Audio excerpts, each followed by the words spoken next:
UFC Mexico City. This is the weigh-in recap show, full card predictions, and the betting breakdown. Looking forward to talking about each of the matchups on this card after seeing the fighters on the scales. So make sure you guys smash that like button. If you're new to the channel, subscribe. Turn the post notifications on and make sure to share the video as well. And also note, I will be live for the entire UFC Mexico City fight card Saturday, 7 p.m. Eastern time. Don't miss the fight companion. And let's get into the first fight on the card. We got Mohamed Naimov versus Erik Silva. Clean pick for Naimov here. I really think he's going to knock Erik Silva out. Silva's got decent submissions. His win on Contender Series, the performance was impressive, but the opponent was an extremely limited kickboxer, where he takes on Naimov, who has a win over Nathaniel Wood last time in a competitive fight, and there was fouls and bad moments for him there, but he still got it done. Fight before that, knocked out Jamie Malarkey. He's on a good win streak. He's definitely evolved this game. I think Naimov avoids any submission attempts from Erik Silva. I feel like you can even see Naimov on top of Silva, throwing some ground and pound. I see Naimov rocking Erik Silva and knocking him out. We're going Naimov by KO to start the night. I mean, it's not a surprising pick. And if you look at the scales, there is Naimov, looks in good shape, per usual. We'll bring up the face-off in a second. There's Erik Silva. There's the flex. I mean, he looks solid. He's got a good jiu-jitsu game. It's just Naimov is way too well-versed of a fighter to lose to Erik Silva. And I know Erik Silva's striking background's been talked about, but I don't think he's a dangerous kickboxer. Naimov, Silva facing off. Naimov seems to have good size here. I think he stops any of Erik Silva's takedown onslaughts. I think he beats him up. Interesting shoulder acne for Erik Silva, or at least scars. I wonder if he was taking some, supplements from Brazil, some secret juices earlier on in his career, because he's definitely got some acne scars in those shoulders. It looks a little androgenic.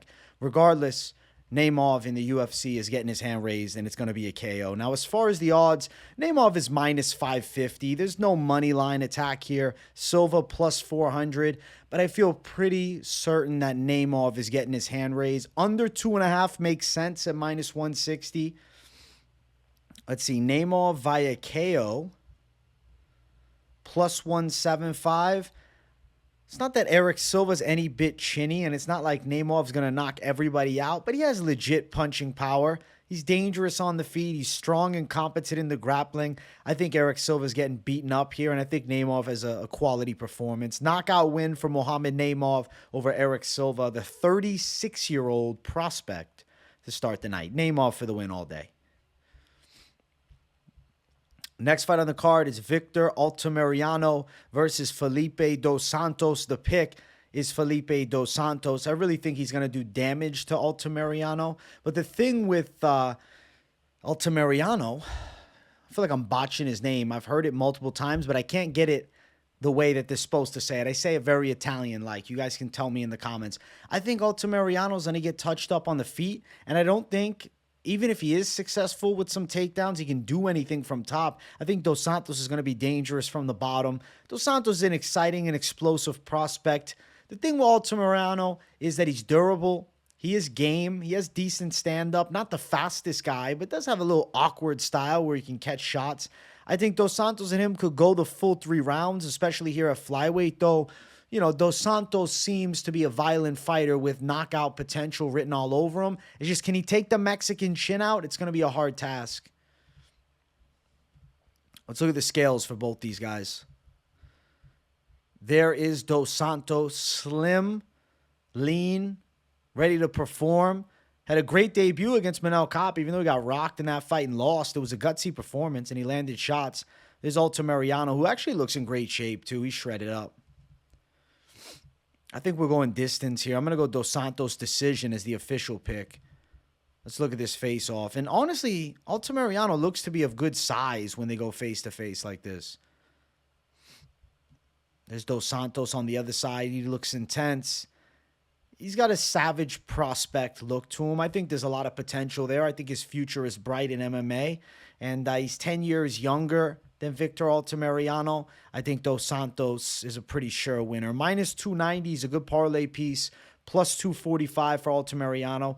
Probably going over, but I'd rather just put Dos Santos in a money line than touching the over because, I don't know, the value's on the under at plus 195. I mean, Dos Santos has finishing potential. He's won fights by sub. He does have, like, this split decision here with Rafael Montoro. I think you guys might look at it as bad, but he's a legit jiu-jitsu competitor. And then he beat up Hugo Paiva and then the cop fight. I mean, Altamirano's got a chin and a half on him, though. I trust in Mexican chins by nature, so I got to give respect and say it goes distance, but it's not crazy to look for an under or potentially looking to throw an inside distance on Dos Santos for just plus side, because decision is only plus 105, whereas submission is plus 450 and knockout is plus 325. I can see Dos Santos throwing some knees in this fight because Altamirano kind of dips his head a bit. Dos Santos for the W. Impressive knockout in this fight here. Next fight is Luis Rodriguez versus Dennis Bondar. I've been picking Luis Rodriguez to win throughout the week. I think he'll be a little bit faster than Bondar and better with his hands. Ultimately, I see it as a pretty competitive flyweight fight. Both guys are capable. I don't know. We're in Mexico City. The gas tank of Luis Rodriguez. I feel like he can be there for the hard set last round. I think he's going to be coming at Bondar pretty fast, throwing hard shots. I see it competitive, though, especially in the first two. And I could see Luis Rodriguez definitely winning the third. But I'm going to take Rodriguez on a 29-28. I think he gets it on the judges' scorecards, but a rather competitive fight, and the lines are pretty reminiscent of such. There's Bondar with the prayer, the Ukrainian fighter. And then there is Luis Rodriguez. Kind of looks like a damn gremlin, to be honest. That's a scary smile, man. Holy shit, Luis Rodriguez. I'm glad that I'm only seeing the side of it, because from the front, I don't know if I'd be able to continue the damn stream. It's a terrifying look. The gremlin, demonic look that he has with the haircut. Yeah, man. I think that Luis Rodriguez, he's going to get a hard-fought decision. We're going Mexico. Mexico for the victory in this one. I think it's close. I think it's competitive. But I think it's Rodriguez's fight on the scorecards. Minus 129 for Rodriguez. These lines deserve to be near even though Rodriguez was plus 145 at open. Minus 101, Bondar. Over is probably happening at minus 155. And my prediction is a Rodriguez decision, which is plus 275. But I think the over 2.5 is not nuts at all because we got flyweights here. I think they're both ready for a hard 3. I'm thinking we're going all the way. I think we're going to the judges' scorecards. Rodriguez for the decision win in a good fight. Next fight on the card, we got Claudio Puelles versus Ziam. I've been picking Claudio Puelles, which I'd say is a rather unpopular pick for some, and especially even Tapology, like 34% to 66%. But Puelles has a live submission chance. And when I see a long kickboxer like Ziam, I think Puelles could potentially grab a hold of a leg and rock a knee bar. I mean, he got beat up bad against Dan Hooker, but you can't forget about what he was doing to Dan Hooker early. He had his knee in a horrible position and did some damage to that damn knee. If Puelles is improved maybe a little bit with his fight IQ and timing of takedowns, doesn't get desperate for Imanari rolls, I think that we could see Puelles locking up a sub here against Ziam. He's not an awful fighter. The live sub chance is where I have to go with, because even though I think that Ziam is way better on the feet, if Puelles is able to survive and even time takedowns or pull guard, Ziam could be in trouble when they hit the mat. There's Ziam. There is Puelles. I'll tell you, Puelles is in very good shape for this fight. You can tell he put in a lot of work. Let's throw up the face-off between these two. Respectable face-off. There it is. A little bit of a height edge for Ziam, the striker. But Puelles looks pretty shredded, man. He looks in really good shape. I think Puelles can pull this one off by sub. I'm picking him by submission. I think he locks up a leg, potentially. Ziam's been tapped before. It's minus 195 for Ziam. Puelles plus 170. Puelles was actually plus 190 at open. Under is plus 100, and then the Puelles win by submission, plus 275. I'm picking Puelles. I'm picking submission. I think the leg is live to get snatched up, and I think Claudio is getting it done Let's go. Claudio Puelles for the W. Submission, upset over Ziam, who's a dangerous striker, but hasn't beaten a tricky grappler in the UFC like Claudio. Next fight, we got the cursed fight. It's Edgar, Cháirez, Daniel Lacerda 2. We shouldn't even have this fight on the card. Cháirez is 131 on the scales, way over the 26 flyweight limit. And then Lacerda, he's at 127. This fight is cursed, man. Both guys missing weight. I mean, the pick has been Cháirez to win by sub. I mean, it's kind of how he won the first fight, but the ref jumped in early, and then it got overturned to an early stoppage, no contest. There is Lacerda, who is a bantamweight. He can't make the flyweight limit. Cháirez, who also can't make the flyweight limit, and he looks slimmed out. Like, he looks like he had a cut.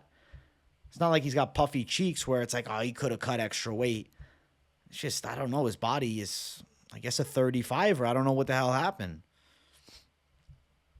Weight miss for both guys is not a good look. I like this face-off, though. We got the Mexico bandana versus the Brazil bandana. We got the cartel versus the favelas. I'm going with the fucking Mexican cartel. I'm going with a dangerous guy in Cháirez to lock up a sub again. I know in the first round, Lacerda's crazy, and he's high risk, and he could catch anybody, but Cháirez's submission game is pretty legit, and he had a great performance and loss to Tatsuro Tiara, and I think that there is a positive aspect to bring in. And then I already got evidence that Cháirez can put Lacerda in a bad spot. I got to pick him, but I wouldn't 515 it. Like, what the fuck is going on? Minus 515, opened at minus 400, and the weight misses? Holy shit. Under 2.5, minus 460.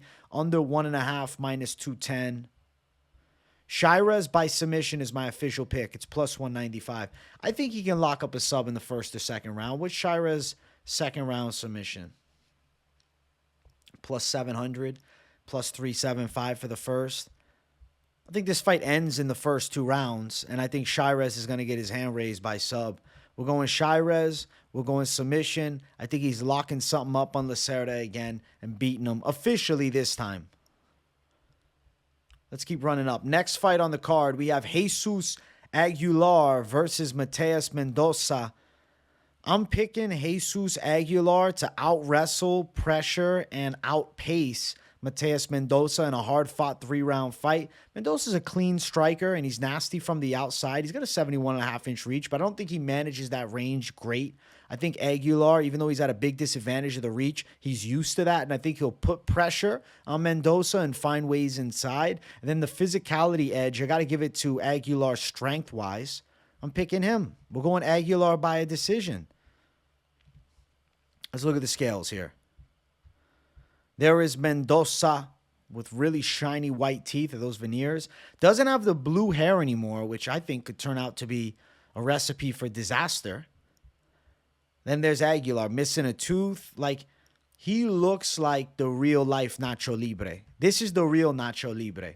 How are you not rooting for Aguilar? I think he's beating the much taller and longer Mendonça here. Let's get the face off. And you see the height difference, and we know there's a reach difference. There it is, and it covered me. There we go. These guys kept their distance. Respectable face-off for sure. I think Aguilar lands takedowns. I think Aguilar gets on top. I think Mendonça doesn't threaten him enough from the bottom, and I think Aguilar gets a grimy win. Competitive fight, scrappy battle, and I think Aguilar's live here. I'm picking him as a dog, too. He's at plus 110. Mendonça, minus 130. At open, Aguilar was actually minus 110, and Mendonça was also minus 110, so it was an even Stevens line. He's an ever so slight underdog. The over's at plus money. That's interesting. I think we're going over. Aguilar to win by decision, plus 400. Wow. I think Aguilar's getting it done on the judges' scorecards.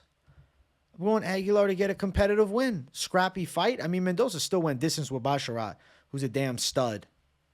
I'm going Aguilar. I'm going W, decision, and I think Nacho Libre is taking it home. Next fight on the card is our featured prelim of the night. It's Cristian Quiñonez versus Raoni Barcelos. I'm picking Raoni Barcelos. I know there is some hype on Quiñonez's power, and a lot of people feel like Barcelos is pretty washed. I get it. He's 1-4 in the last 5, but he still went distance with Kyler Phillips. Like Umar Nurmagomedov knocked him out, but it's Umar Nurmagomedov. Cristian Quiñonez is 1-1 in the UFC. He knocked out Khalid Taha in impressive fashion, and then got ran over by Kyung Ho Kang, who's more so a striker, and he got subbed up in that fight. I think Barcelos can win a competitive fight, potentially take Quiñonez down, find ways to control from top, work well against the cage, competitive kickboxing. I don't think Barcelos is as far washed as maybe people are anticipating. And I understand we're in Mexico City. We got Quiñonez, who's a Mexican fighter. He's also 9 years younger. That's a big advantage. But I just don't think he's all that great right now. I'm going Barcelos for the Dubski. Barcelos to get it done. All right, let's check these guys out on the scales. Barcelos, he looks a little older than normal, but he's still just as shredded. It could just be the lighting. Then there is Quiñonez. He looks pretty badass. I give credit where it's due. Quiñonez looks sick. And then let's get this damn face off. It was a good face off, too. You can tell these guys are going to bring a good fight. Both with the guards up, smiling, intensity on both sides, good shape for both. I think Barcelos gets him on the judges' scorecards. It's a side that I'm going to pick. This is the biggest fight of Quiñonez's career, and even though he lost his last fight, it's a step up in competition. Plus 130, plus 140 now for Quiñonez, minus 160 Barcelos, who opened up at minus 150 as the favorite. The over is plus 120. A lot of people are thinking Barcelos don't have the chin, and then Quiñonez don't have the sub-defense maybe. But I think Barcelos is going to get a decision. Barcelos by decision is plus 250. I like Barcelos to win this fight. I know he's a little bit up there, especially for bantamweight, but nothing has shown me that Quiñonez is to the level of Barcelos. Like 18-4 is a nice record on paper, but in all actuality, Barcelos, I mean, at one point was a highly regarded contender, and a lot of people compared him to Jose Aldo. I think he can still win. Next fight is our main card opener. If you guys haven't yet, make sure you smash the likes. And if you're new to the channel, subscribe. It's Manuel Torres versus Chris Duncan, rather. I'm picking Manuel Torres. I'm even disrespecting Duncan by saying the wrong first name. Listen, I think Manuel Torres is going to knock him out. I'm calling him the lock this week. I'm going with El Loco. I do think this dude is crazy. He's got legit knockout power. We've seen Duncan hurt in the past. We've seen Duncan knocked out in the past. I think Torres is going to show a speed and power advantage and explosiveness edge, too, in the first round. I think he's going to catch Chris Duncan cold here, and I think he's probably knocking him out in the first 3 minutes. I got to go with Torres, too, and he's also in Mexico.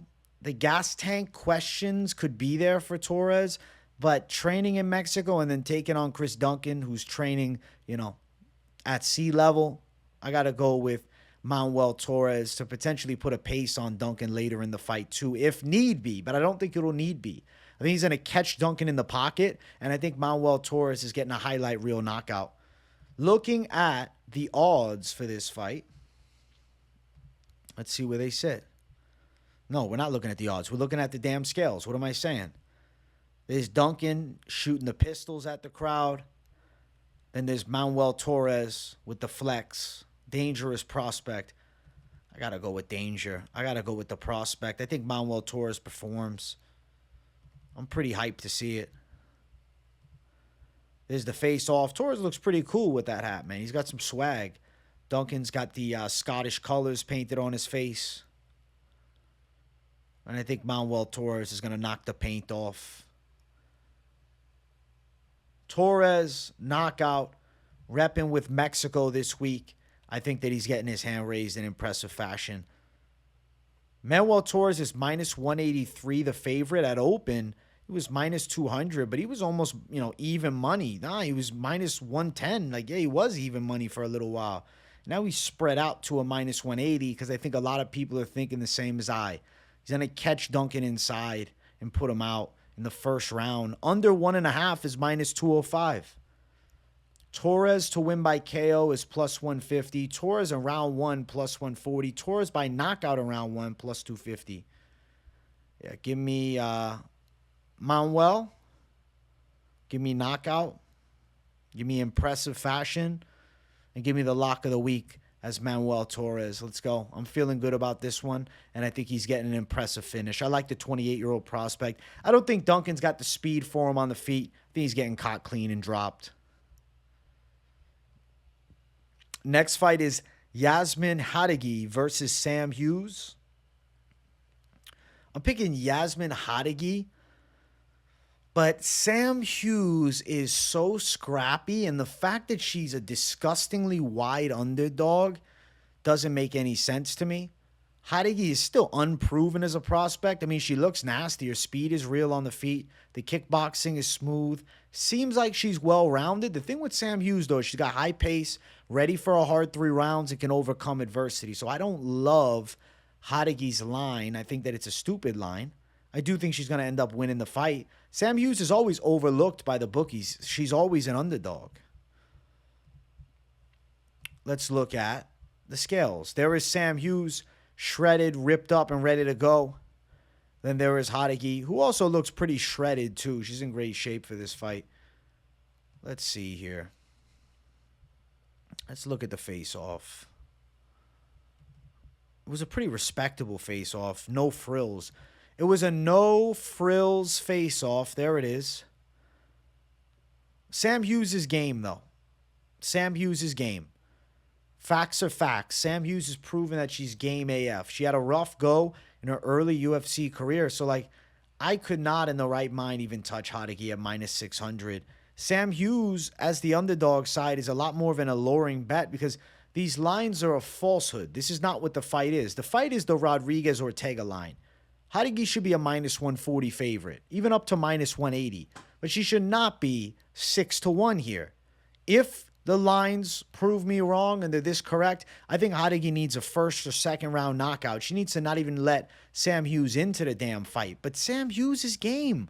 Like, you look at Sam Hughes' previous fights. Her debut in the UFC, she gave Tecia Torres a hard fight. She did lose. It was only 1 round. We thought she was a wimp after, but her eye was seriously fucked up.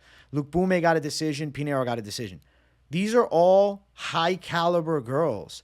And then she beats Estela Nunes in an subpar fight. And Nunes has got good striking. The Elise Reed W, Pierre Rodriguez lost. And then Amarim should have subbed her in the first round, but she won. The pick is still Jauregui. Don't get it twisted. I'm just saying the resume of Sam Hughes is she's a strong journeywoman. She's tough. Lucindo win, Nunes win, and then a Gomez 22nd loss. This Lucindo win honestly aged really good because Lucindo's a damn good prospect. I'm going to go Jauregui to win a decision. But Sam Hughes is dangerous. Sam Hughes is dangerous, and the lines are stupid in this fight. Way too wide. Jauregui, decision win. Let me read off the prop, actually. Decision prop for Jauregui, minus 125. I mean, that's more reminiscent of what the fight is. It's a damn decision prop. We're going Jauregui in the scorecards. Next fight is Raul Rosas Jr. versus Ricky Turcios. I've been picking Raul Rosas Jr. all week, and I do think he can outwork Turcios in the grappling. I think he's better from top position. These guys aren't that far in skill gaps. As far as the striking, Turcios is not all that great. He's a flawed fighter on the feet. He's got peppering shots, but doesn't have much power. On the ground, he has interesting grappling and jiu-jitsu attempts. He's always moving, but he doesn't seem to be all that great from the top, and he does give up top position on the opposite front and even accept bottom position, whereas I think Rosas is pretty damn strong, especially for only 19. When you look at the physicality of these two, even though there's a big age difference of 11 years with Rosas being a teenager, it's not like Turcios is a menacing physique. There's Turcios, who looks like a pro skateboarder.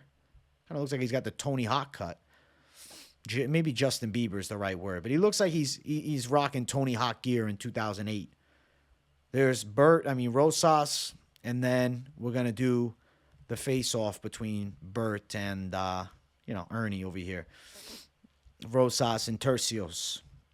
Let's see the face-off.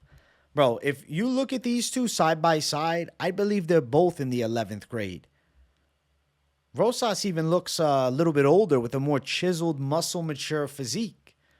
I think Rosas is going to work Turcios. I'm going decision win for Rosas. I'm having a little faith. He still looked good against Cristian Rodríguez in the first round, too. Rosas is minus 228. Turcios plus 193. Over 2.5 is minus 155. Rosas for a win by decision plus 180. I think he's getting a decision. Turcios is going to be hard to finish off. But Rosas is going to out-pressure him, out-grapple him. He'll get it on the cards. Also, it's been over a year since Turcios fought. That was a close fight with Natividad. At least Rosas has been fairly active, you know. Rosas made his debut after Turcios' last fight. I got to go with Rosas. He's got the sharper blade, and I think a little bit better. He's going to get his hand raised. Next fight on the card is our featured bout of the night. It's Daniel Zellhuber versus Francisco Prado. I'm picking Daniel Zellhuber. He's a sophisticated striker. He's technical. He's got really nasty jiu-jitsu. He's got a big length advantage here. Prado's dangerous in that first round. He's a heavy-handed guy, and he throws powerful hooks. I just think Zellhuber, once he finds his range and rhythm, is going to be pretty on point with technically picking apart Prado. And Prado's not really going to have the option to get this fight to the ground and do anything. I think Zellhuber, if anything, could out-grapple Prado and work well from top position. So I got to go with Zellhuber. I got to go with the length advantage for him, too. I like that factor here. Let's look at the scales. There is Prado. He looks shredded and ready to go. Thought he was moving up to 170. There's Zellhuber. He looks happy to be there. He's excited, repping Mexico. And then let's look at this damn face-off. All right. All right. Prado looks intense, though. The damn jawline is Drew Dober-like. I got to give him the right nickname first. Hold on. And I know it's still on the screen. The Argentine, Drew Dober, is in the house, guys. That's what Prado is. He's taking on a tall, long guy like Zellhuber. Prado's hands are scary, though. I mean, I didn't put Zellhuber as a most confident pick because I do respect the power of Prado, and in his previous 2 UFC fights, I've picked him. I just think Zellhuber, I feel like, will be on point from the outside. There is a submission threat that comes with him, and I'm picking Zellhuber to pull this one off. Minus 270 for Zellhuber. Prado plus 230. Over 2.5 is minus 130. Interesting.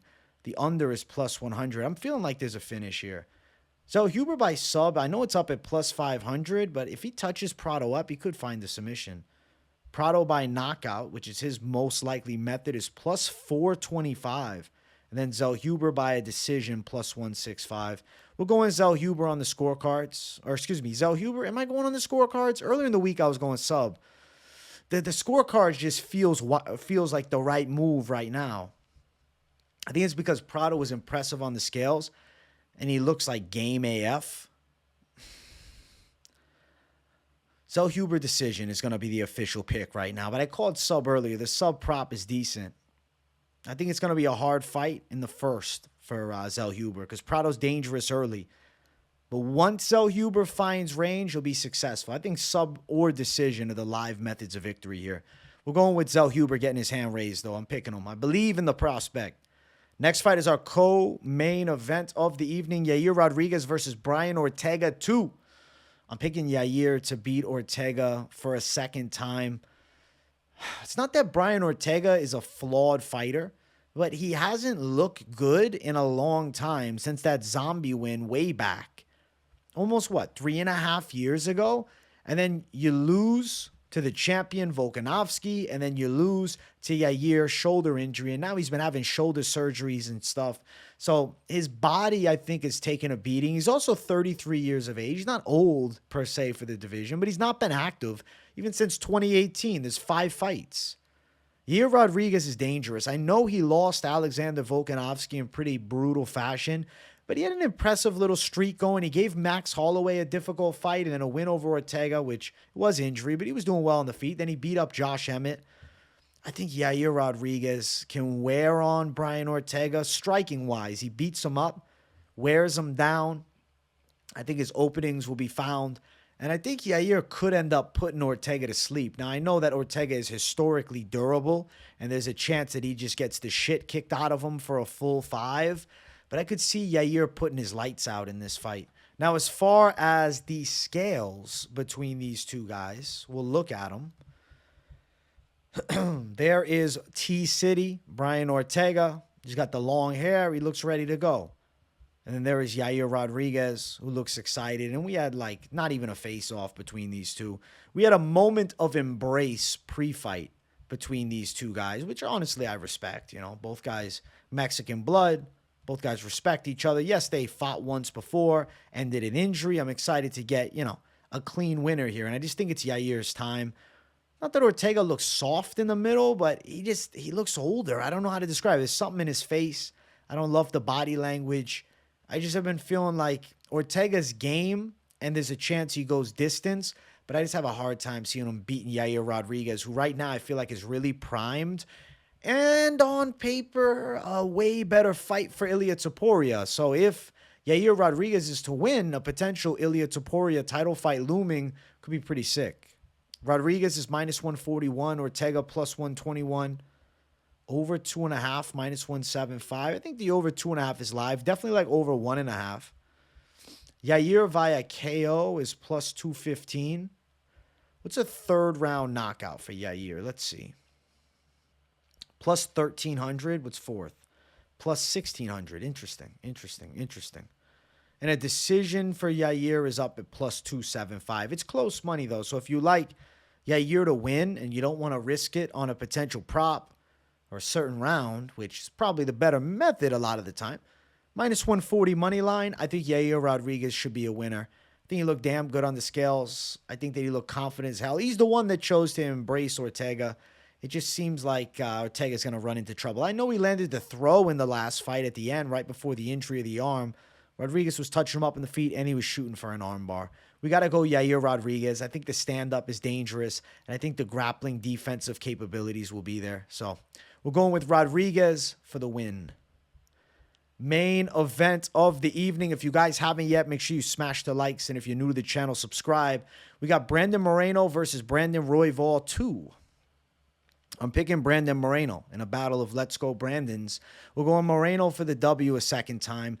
I think that on paper, Moreno is a worse matchup for Royval than Pantoja, who just beat Brandon Royval. And also Moreno and Pantoja are like almost near equal as fighters. Just for some odd reason, Moreno can't find the win. I think technically you can even give Moreno advantages over Pantoja. Pantoja's just a freak. But against Royval, I see the boxing of Moreno being effective. I think the leg kicks of Moreno will be effective. I think the wrestling is there. If Royval opens up and the striking gets crazy, I see Moreno taking him down, and I see Moreno locking in top position. Pantoja had a lot of success going to takedowns with Royval and controlling that chaos. I think Moreno can definitely do it here too, but I think he can match the striking even better than Pantoja because Moreno's a smoother kickboxer than Pantoja is. I'm going to go Brandon Moreno for the win. I think he is live to submit Brandon Royval here. Touching him up on the feet a bit, getting his back, gassing out Royval and getting one under the neck. And it's hard to deny Moreno another damn title fight if he beats Royval more impressively than the current champ does. Let's look at the scales. I mean, we can't see much of him, but Royval, I mean, his face don't look too bad. Looks like a solid cut.